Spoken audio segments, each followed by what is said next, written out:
ஒரு மகிழ்ச்சியான செய்தி. இதயம் நலனையின் விலை லிட்டருக்கு ரூபாய் 105 குறைஞ்சிருக்கு.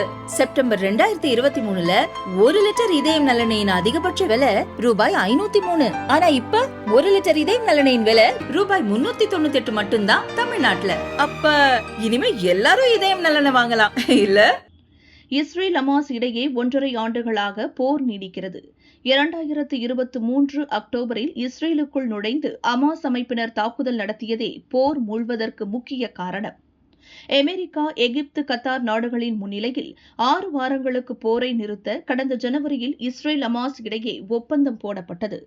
அதன்பின் போர் நிறுத்தத்தை நீட்டிக்கும் ஒப்பந்தத்தில் இஸ்ரேல் பல நிபந்தனைகள் விதித்தது. குறிப்பாக பிணை கைதிகளை விடுவிக்காவிட்டால் தாக்குவோம் என எச்சரித்து இருந்தது.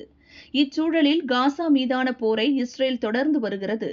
எதிர்ப்புகள் இருந்தபோதிலும் தாக்குதலை இஸ்ரேல் தொடர்ந்து வருகிறது. கடந்த 2 நாட்களில் காசாவில் 90க்கும் மேற்பட்டோர் கொல்லப்பட்டனர்.